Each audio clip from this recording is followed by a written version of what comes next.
ऋषि ने मनुष्य देश में जा। बोलिए श्री सद्गुरु महाराज की जय। बुलंद आवाज में सब कोई हृदय खोल करके जय जयकार करें।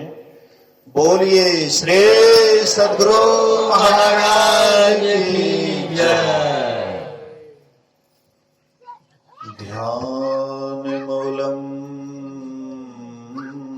गुरुर्मूर्ति पूजा मूलम गुरुः पदम् मंत्र मूलम गुरुर्वाक्यम्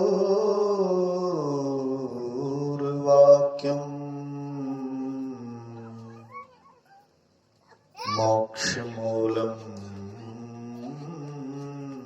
गुरुः कृपा।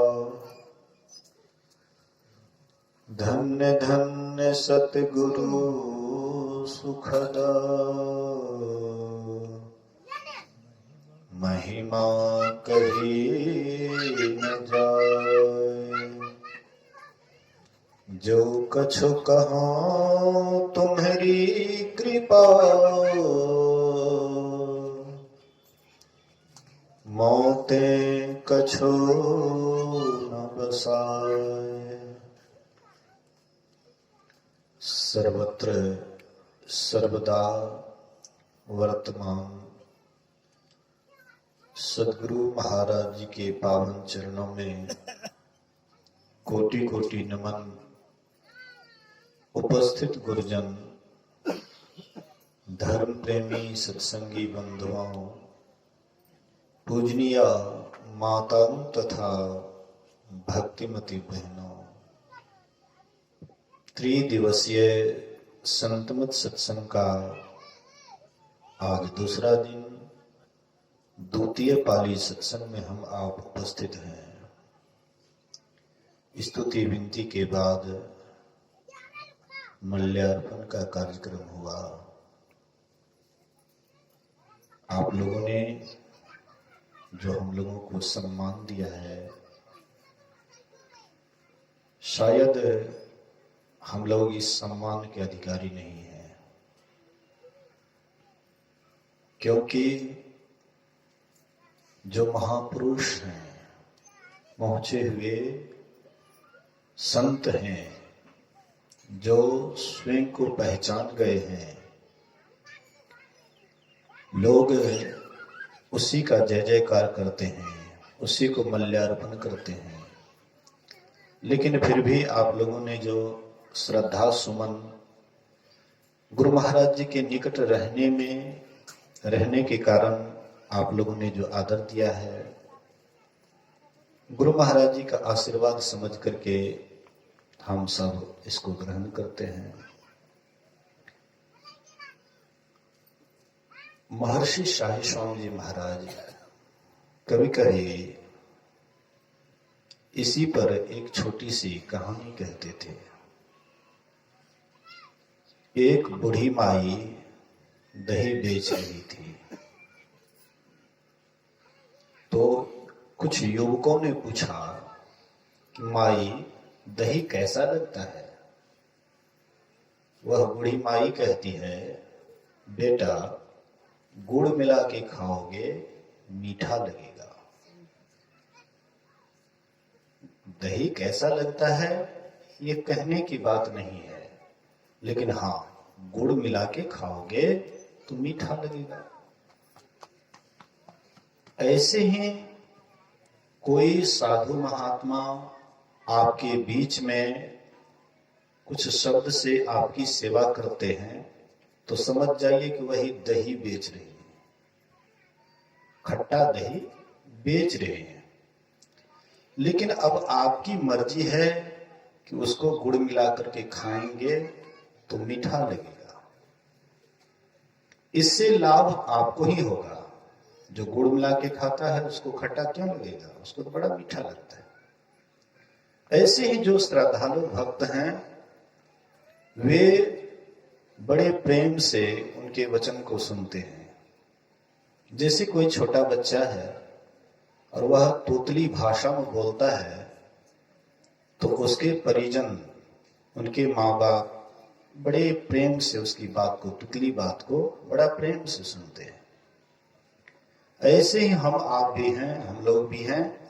आप लोग जो हम लोगों का आदर दे रहे हैं, ये आपकी महानता है।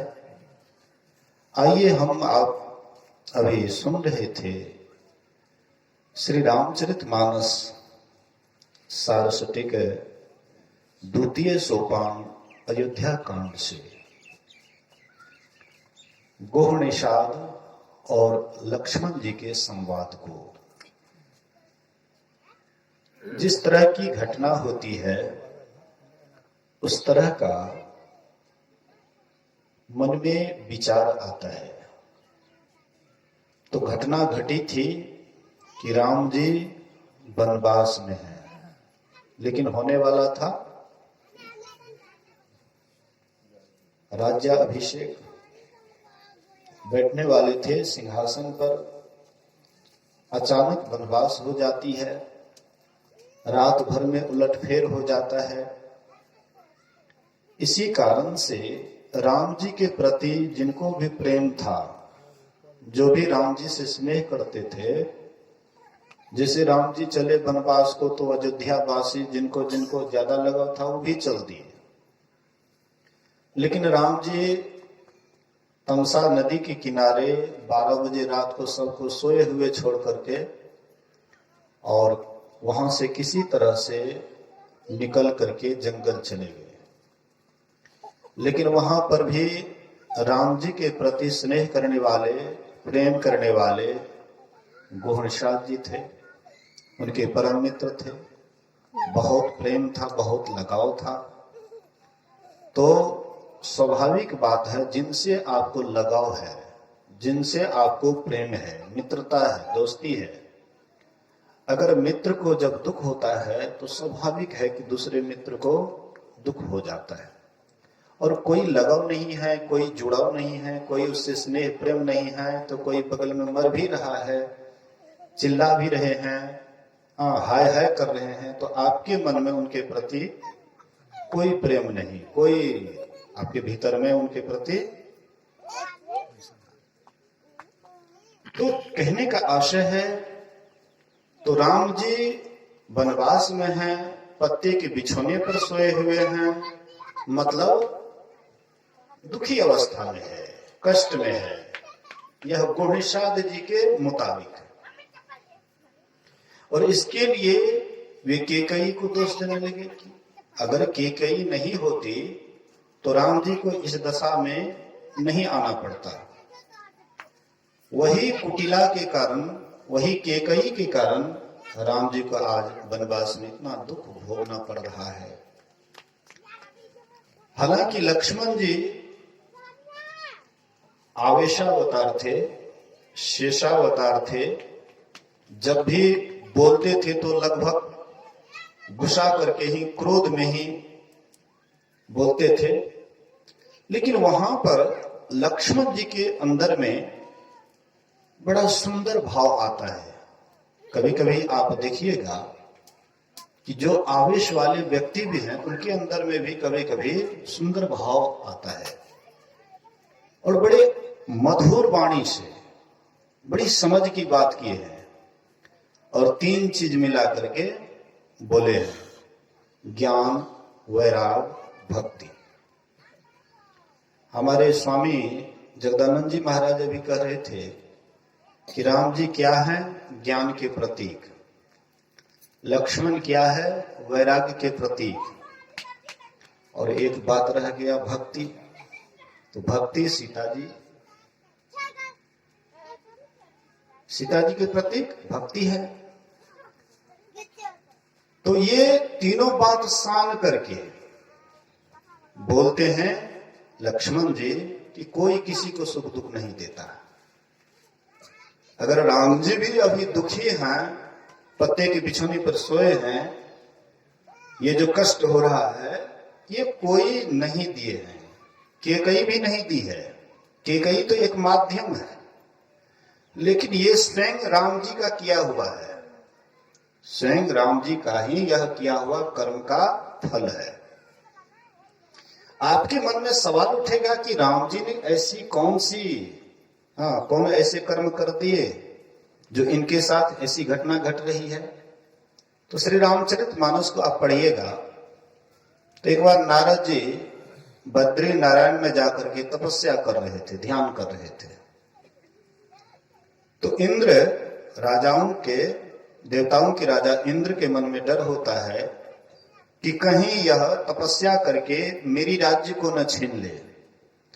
इसलिए वे ससन्य कामदेव को भेजते हैं कि जाओ उनको विघ्न डालो। कामदेव आए, बहुत प्रयत्न किए, लेकिन जब नारद जी को टस से मस नहीं कर सके तो अंत में वे हार करके बगल में छुप जाते हैं।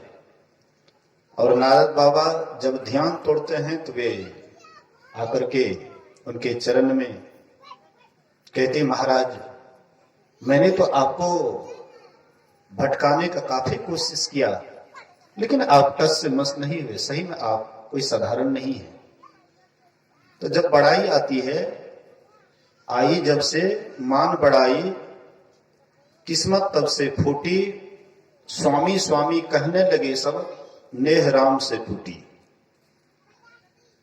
जब लोग स्वामी स्वामी कहने लग जाते हैं, महाराज महाराज कहने लग जाते हैं, तो खुल करके हम आप भी कुप्पा हो जाते हैं कि देखो हम भी कुछ हो गए हैं, इसीलिए तो इतना जय जयकार हो रहा है। और स्वामी के बाद महर्षियों का पद ग्रहण करने लग जाते हैं, परमहंसों बन जाते हैं। अब भीतर में क्या है वो तो गुरु महाराज जानते हैं, परमात्मा जानते हैं। जितना ही फैलाव होता है उतना ही विकलता आती है, परेशानी बढ़ती है। मैंने दो चार, लगभग 3-4 प्रखंड स्तरीय सत्संग करवाया, लेकिन आयोजन करवाने में कितनी परेशानी, कितना खटना, कितना टेंशन, क्या क्या करना पड़ता है, मैंने करके देखा। और अभी जो करवा रहे हैं, चाहे वह महर्षि का पद लेकर के या परमहंस का या कुछ भी, शायद आप उनके चेहरा को गौर से देखिएगा और कुछ नहीं कहिएगा, कहिएगा तब तो गड़बड़ हो जाएगा। उनके चेहरा को देखिएगा, उनके आंख को देखिएगा। चेहरा को देखने से ही पता लग जाएगा कि ये शांत है या अशांत है। चेहरा सबका बतलाता है, लेकिन परखने वाला व्यक्ति होना चाहिए। साधु परखिए रहनी में और नौ परखिए गहनी में। नाव की परीक्षा कब होती है? जब उसको पानी में डालते हैं तब पता लगता है कि ये नाव ठीक है या गड़बड़ है, फटा हुआ है कि दुरुस्त है। पानी में डालने के बाद पता लगता है। ऐसे ही साधु को व्यवहार से देखिए कि व्यवहार कुशल कितने हैं, कैसे उसका उठना होता है, कैसे बैठना होता है, कैसे चलना होता है, कैसे साधना करना होता है। भगवान कृष्ण स्थित प्रज्ञ का लक्षण बोले हैं। जो संत होते हैं, स्थित प्रज्ञ होते हैं, जो परमात्मा को पाए हुए व्यक्ति होते हैं, हे अर्जुन, उसके उठने में, बैठने में, चलने में, बोलने में, मतलब जितना भी वे क्रिया करते हैं, हर एक क्रिया ऐसी करते हैं मानो वे कुछ भी नहीं कर रहे हैं। यही कहते हैं, इसी को कहते हैं कर्म की कुशलता। जो कर्म करने के लिए कुशल पूर्वक जान गए हैं वही होते हैं स्थित प्रज्ञ। लेकिन ये ऐसा आप अगर ढूंढेंगे तो शायद ही कोई बिरला मिलेगा। मैं ये नहीं कहता हूं कि नहीं मिलेगा, लेकिन कोई बिरला मिलेगा। तो नारद बाबा जब ध्यान कर रहे थे तब तो ठीक ठाक था, चलो अंतर साधना करते हैं, ध्यान करते हैं, कुछ मिला होगा इसलिए बैठे हैं, आनंद भोग रहे हैं। लेकिन जैसे ही बड़ाई किए तब तो बस उसके माथे पर और कुछ सवार हो गया है। अभी 1000, 2000, 5000 मेरे आगे पीछे करने लगे तो मैं फूल करके कुप्पा नहीं होऊंगा। फुलाना नहीं पड़ेगा, अपने आप फूल करके कुप्पा हो जाऊंगा, स्वाभाविक है। तो नारद बाबा को भी जब वे बोले कि आप ऐसे महापुरुष, और मैंने आपको प्रयत्न किया लेकिन आप डिगे नहीं, इसलिए आप कोई साधारण नहीं हैं। अब ये नारद बाबा को लग गया कि सही में हम ऐसे हो गए हैं। तब लगे अपने मुंह से अपनी बड़ाई करने के लिए। चले गए अपने पिता के पास, ब्रह्मा जी के पास, कहते हैं कि देखिए हमने कामदेव को जीत लिया। ब्रह्मा जी को ठोकर लगा हुआ था, हाँ, इससे पहले ठोकर लगा था। हमारे स्कूली टीचर है, शिक्षक यहाँ पर बैठे हुए हैं, जिसका नाम पूज्य चंद्रशेखर बाबू। वे कभी कभी क्लास के बीच में विद्यार्थियों को पढ़ाते पढ़ाते एक दोहा कहते थे, रंग लाती है हिना पत्थर पे घिस जाने के बाद, होश में आता है इंसान ठोकर खाने के बाद। रंग लाती है हिना पत्थर पे घिस जाने के बाद, लेकिन होश में आता है इंसान कब? जब ठोकर लगता है। और जब तक ठोकर नहीं लगी है तब तक जो बुरा काम भी है तो उसको बड़ा मीठा लगता है। जैसे मधु का रस बड़ा मीठा लगता है, वैसे ही जब तक ठोकर नहीं लगी है तो विषय का रस भी मधु के समान बड़ा मीठा लगता है। लेकिन बाद में जब परिणाम आता है तब सोचते हैं कि ये क्या हो गया। लेकिन बाद में आप होश में तब आते हैं जब शायद आप संभलने लायक भी नहीं रहते हैं। आपका समय बीत जाता है, तब आपको ठोकर लगता है, तो फिर वह होश, जब हम आप जोश में रहते हैं तब होश नहीं रहता है, और जब होश आती है तब जोश ही खत्म हो जाता है। जब होश आता है कि नहीं हमको भगवान का भजन करना है, ध्यान करना है, साधना करनी है, तब आपका जवानी खत्म हो जाती है। तब आप कौन क्या कीजिएगा। अवसर बीते मन पछताई हैं। जब अवसर बीत जाएगा तो फिर पछताएंगे, लेकिन पछताने से क्या लाभ। जब चिड़िया ने चुग खेत लिया तो फिर पछताए क्या होवत है। जब चिड़िया आपके खेत में जितना भी दाना डाले हैं एक एक चुन चुन करके खा लेंगे, और तब किसान जा करके कितना हो रोएंगे, कितना हो आंसू बहाएंगे, वह आंसू का कोई कीमत, कोई मोल तो कुछ भी नहीं। इसलिए महर्षि शाही स्वामी जी महाराज कहते हैं, सोच लो समय के रहते, जवानी के रहते हुए सोच लो। एक बार हमारे यही सर जी क्लास में कोई लड़की के संबंध में कोई लड़का कुछ लिख दिया था बोर्ड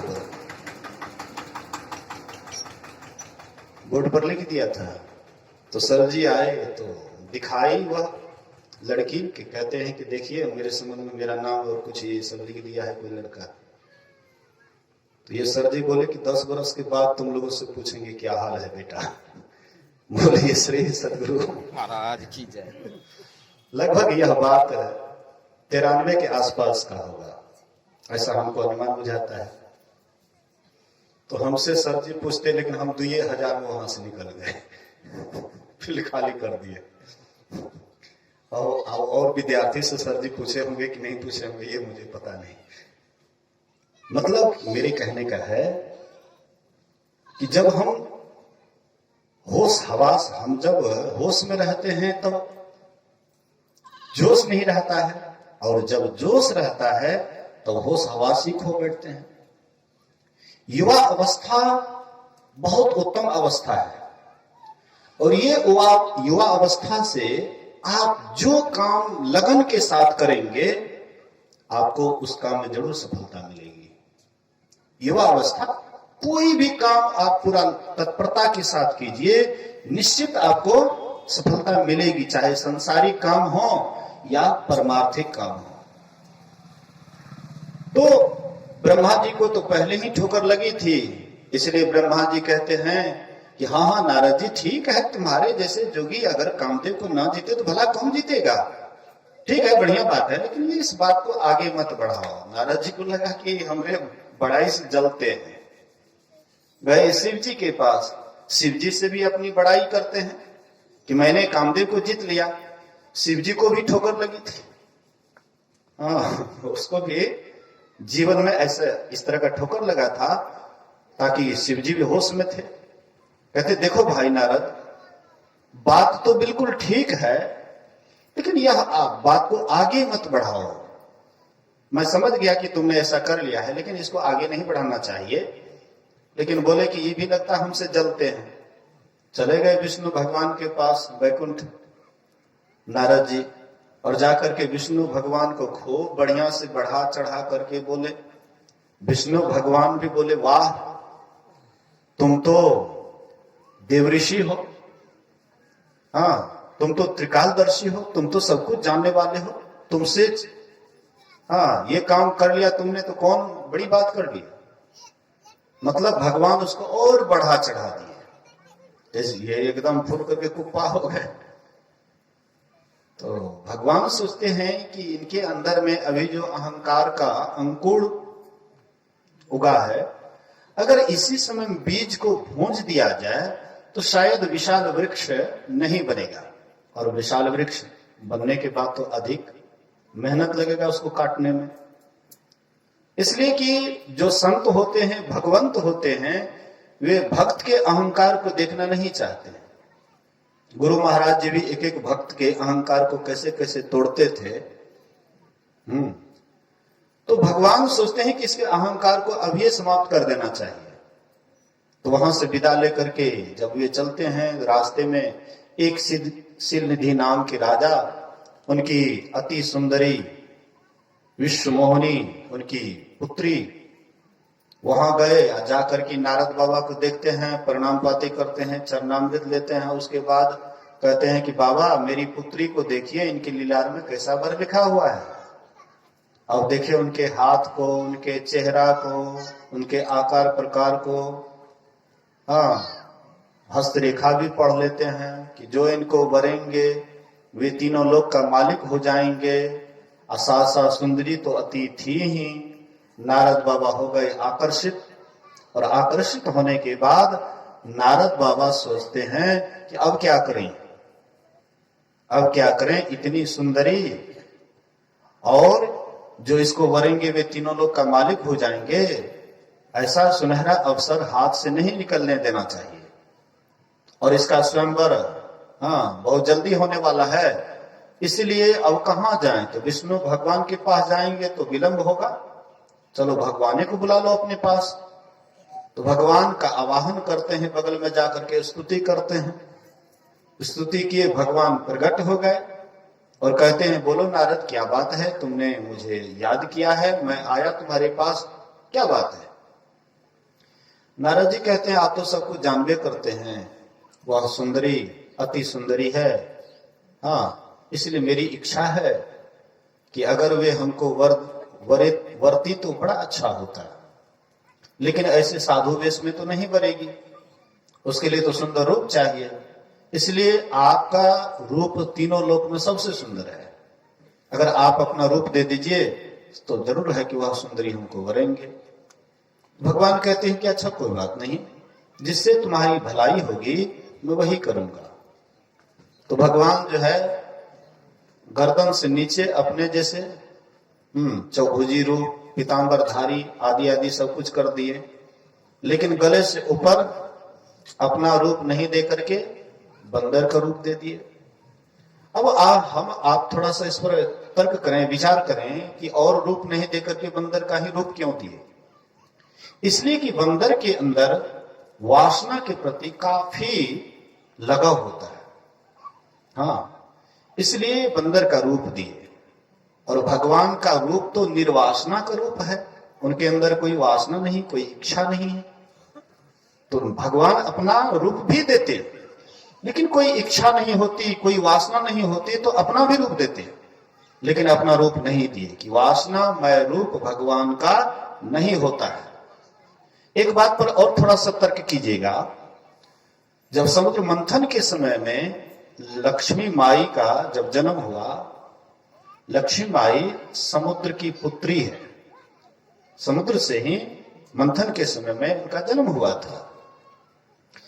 तो लक्ष्मी माई अपना योग्य वर जयमाला लेकर के अपना योग्य वर चुन रही थी। तो जितने भी दानव लोग थे सब के सब वासना युक्त हो गए, चाहते थे कि हमको ही वर ले, बड़ा सुंदरी है, बहुत अच्छी है, तो अच्छी को नहीं चाहते, लेकिन अच्छी को पाने के लिए आपको भी तो अच्छा बनना पड़ेगा, कि केवल अच्छी को पाइएगा और आप अच्छा नहीं होइएगा। गुरु महाराज कहते थे कि जो पतिव्रता नारी चाहते हैं पुरुष, वह पुरुष को भी एक पत्नी व्रत का पालन करना चाहिए। आप जो है एक पत्नी व्रत का पालन करते नहीं है, एक पत्नी व्रत धर्म का पालन करते नहीं है, लेकिन आपके हृदय में है कि मेरी पत्नी हो तो पतिव्रता हो। ये कैसे संभव है? तो दोनों अच्छा को अच्छा पसंद करते हैं, जो अच्छे होते हैं तो अच्छे को अच्छे पसंद करते हैं। इसलिए लक्ष्मी माई देखती है सबके तरफ तो सबका मन चंचल था, लेकिन विष्णु भगवान जो बैठे हुए थे एकदम निश्चल, कोई उनके अंदर कोई इच्छा नहीं, कोई वासना नहीं, चाह गई चिंता मिटी, एकदम निश्चल, शांत स्थिर, शांताकारम, एकदम शांत स्थिर है। इसलिए लक्ष्मी माई को वही वर भाया, इसलिए जाकर के विष्णु भगवान को जन्म डाल दिया। तो नारद बाबा रूप मांगे भगवान का, लेकिन इच्छा उनके अंदर में कुछ और थी, इसलिए उनको बंदर का रूप बना दिए। तो वहां गए तो सब देख रहे थे कि बंदर का रूप, नारद बाबा का रूप बंदर का रूप हो गया है। सब देखते थे, लेकिन नारद बाबा अपने को नहीं देखते थे। और उसमें शिव का गण दो बैठे हुए थे, वो तो खूब बढ़िया से, मतलब उसको आनंद आ रहा था, मजा आ रहा था। तो ऐसे करते करते उसमें विश्व सुंदरी है जो कि जयमाला लेकर के घूमती है, और नारद बाबा के पास आती है तो घूम करके देखती भी नहीं है, बगल से चली जाती है।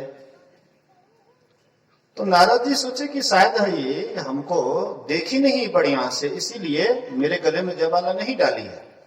नारद बाबा उठ करके फिर आगे बढ़ गए, शायद ये हमको देखेगी, हमारे गला में जयमाला डालेगी। लेकिन जब घूमते घूमते नहीं दिए तो अंत में वहीं पर भगवान विष्णु भी नर शरीर धारण करके, मनुष्य का शरीर धारण करके, साधारण वेशभूषा में उसी सभा में बैठे हुए थे, शांत स्थिर होकर के। वह सुंदरी आई और बस उन्हीं के गले में जयमाला डाल दिए। नारद बाबा को तो बड़ा गुस्सा आया, और उधर जो दो शिव के गण बैठे